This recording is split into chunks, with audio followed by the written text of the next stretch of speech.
like books. Books are great. Let's Guess go we'll read some books. And now, the conclusion of Stargate SG-1. I mean, Anger. Now the conclusion of Lewis Black Attack. Going into the den, Meredith walks... Well, welcome back. Let's go over what happened last time, because it could have been days, even weeks. I don't know when I'm going to get around to posting this junk. Okay, sorry. Okay, so Meredith went to her aerobics class, and when she got home 3 hours later, the dirty dishes were still sitting on the kitchen table, and her husband was watching TV on the couch. And asleep. Well, okay, so he was asleep on the couch watching TV. Well... Was he? Did it say that? Yes, it did. Karen, are you spoiling things? Spoilers, Karen. Oh my goodness. I thought it said that he was asleep. Maybe not. Okay, maybe I'm sympathizing here. On the subject of relationship sins, preach it, Gloria. Preach it. On the subject of relationship sins, watching if you and your other are watching through a series together, to watch episodes when the other one's gone, to watch ahead. That's a relationship sin. Yes. Also saying you look tired. There's a whole... Look tired? Yes. There's a whole page of facts sin? about the women. And Really? that's on their facts about the women about saying you look tired. Yeah. In the past, women who lived unconventional lifestyles were considered to be witches and were burned at the stake. Now we just tell them, you look tired. Not true, by the way. That's just an article that's humorous that we can link to. A funny article that is not true. I went to CrossFit earlier today, and one of the trainers was talking about how she said to one of the girls, you look tired, and she did not take well to it. Really? Yes. Tell me the story, but change the names to protect the guilty. I don't know the names. Oh. We were talking about funny responses, because she said, we were talking about Valentine's Day, and some restaurant was having a special, and so she said, I'm so hungry, I could eat anything, I love to eat. And I said, me too, that's why I'm here. And apparently that happened earlier too. I don't remember the circumstances of it. Where somebody else said, me too, that's why I'm here. Oh yeah, we're supposed to make a double chin. When we are lifting up the bar, in order to support the bar, you're supposed to make a double chin. Okay, so you're talking about doing pull-ups. We were weightlifting, but there's some sort of neutral stance where you have to make a double chin, make sure that you have your chest supported. Oh, like and somebody said, I have a double chin, that's why I'm here. So you're supposed to look down. Yes. For proper form and technique. I'm not quite sure why yet. I'm still in the training course, okay? Okay. I'm still in the on-ramp. I'm not quite sure. Okay, so Meredith came home, dishes were on the table, and she was mad about it.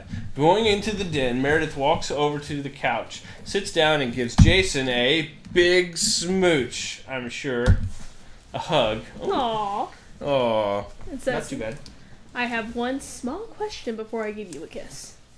Why are the dirty dishes still on the table? Oh, see that? Oh, 360 no-scope. You've got full screen. Why are see, what she's doing here is she's gathering information. Instead of accusing or coming in with a you, she's assuming that she does not have all the facts. It's a good move. It's a bold strategy. Let's see if it pays off. Mm-hmm. Oh, babe, I'm sorry, Jason answers. I sat down here to watch the news. I meant to get the dishes right after the news, but then the game started, and the next thing I knew, I heard the garage door open. I don't know how long I slept. I don't even remember the halftime. I must have been asleep for 2 hours. I'll get the dishes. I'm sorry. I must have been more tired than I realized. He walks off to the kitchen to begin to clean up the table. How was your evening? He says. Chances are Meredith's anger begins to subside as she realizes that Jason's failure to clean up the table was not a simple act. Sleeping for 2 hours on the couch is not immoral. It is simply Thank God. It is simply a sign of one's humanity. I used to like sleeping on the couch, more than the bed. Gathering information allowed Meredith to release her anger, and perhaps even be glad that Jason was able to get some extra sleep. When we realize that our perception of the situation is distorted, we can realize that distorted anger and work on accepting our spouses as human. Your spouses are not your savior. That's a whole other let's read we could do. They're not your savior. They're not your butler. Mm-hmm. They're your partner. Your equal. Speaking of which, thank you for cleaning up after me, butler. You're welcome, madam. Is there any other way I may serve you? We can do some serving on later on. But we're not going to talk about that in the Let's Read because we're Well, going it to is keep good this to be PC. Valentine's Day, so. Yeah. Negotiating understanding. It might be past Valentine's Day when you post this. But What? we could do some post Valentine's Day. I'm going to be quiet. I love you. Love you too. Sometimes, even when our anger is distorted, we cannot simply release it and accept what the other person has done. Often we need to negotiate understanding. First line negotiator. Or I suppose you go with the big O negotiator. Cast in the name of God, ye not guilty. We have come to terms, Big O. It's an anime. Watch it. It's good. Giant robots. For even when the other has done nothing morally wrong, his or her behavior is still painful. You still feel disappointed, frustrated, hurt, and angry. You need to understand the person's actions, and he or she needs to understand your feelings. This requires open conversation in a non-judgmental atmosphere. Understanding that the other person has not morally wronged you should help you approach them in a non-condemning way. Rita and Doug are in their late 30s. Oh man, Doug's gotten older. They both have vocations that they find fulfilling. However, Rita has been struggling with anger towards Doug during the past 6 months. All of a sudden, he has become health conscious. 3 evenings a week after dinner, he goes to the local gym to work out, leaving her with the chores and the kids. He comes home later and wants her to watch television with him and to use his words, make love with him. He wants to Netflix and chill. She is finding her anger growing into resentment. She feels that he is neglecting his responsibilities to help with the children and with their homework on those 3 nights. Rita's anger is growing daily. She feels as if she is about to explode. Doug seems to be happy, but she is extremely unhappy. To the extreme. When Rita expressed her anger to me in a counseling office, we began by trying to identify the specific things about Doug's behavior that stimulated her anger, which actually does help. We came up with the following list. 1. Doug is unfair to leave me with the chores while he goes off to have fun. Trust me, the gym is not fun all the time. 2. He is neglecting the children by not helping them with their homework on those 3 nights. 3. He is self-centered in that he expresses almost no interest in meeting my needs. In fact, I'm not sure he even understands what my needs are. We all know your needs, Gloria. When we explored her needs... Her needs are simple and few. She needs sleep, attention, food, Diapers. and diapers. And toys. You And games. And easy car needs. seats and lots of Easy expensive needs, things. Yes.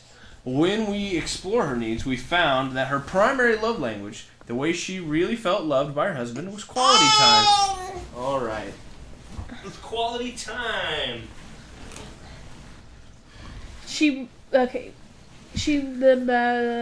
It was quality time. The thing she really wanted from Doug was time together. We used to talk a lot, she said. I felt close to him. I felt like he cared.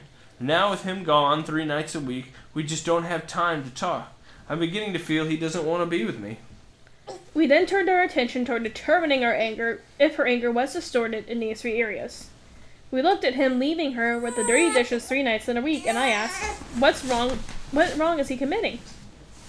She said, I just feel like it's unfair for him to walk out and leave me with the work. We both work outside the home. I work as hard as he does, she said. 11. I work as hard as he does. That's what she said. Oh gosh, I'm not even going to go there.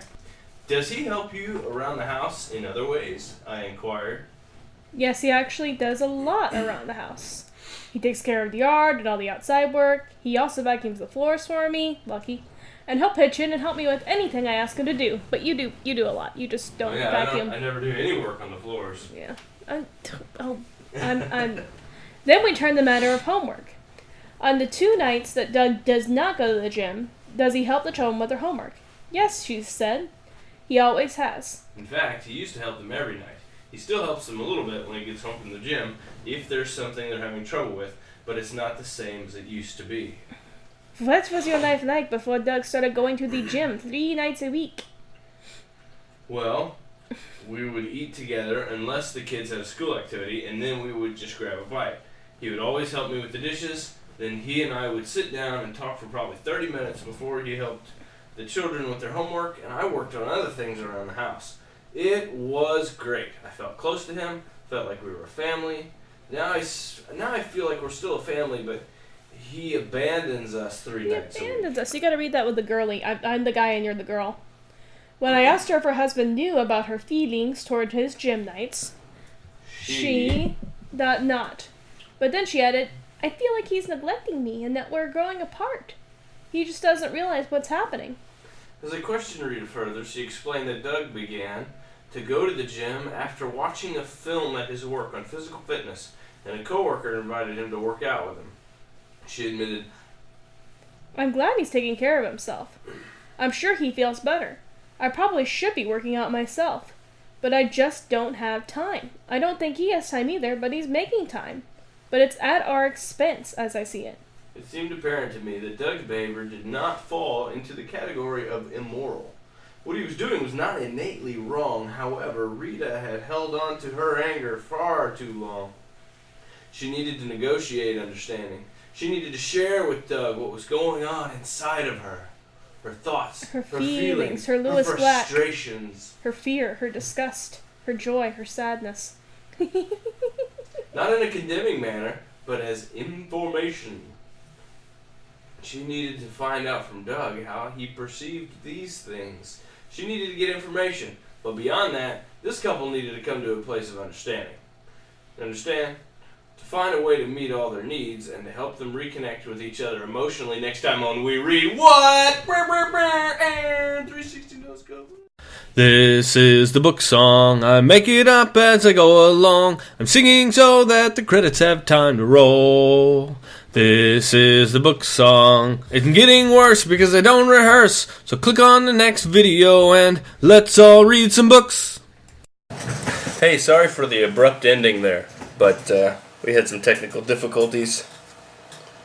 Anyway, thank you for tracking along with us as we read through Anger. And I hope you're enjoying our other books too.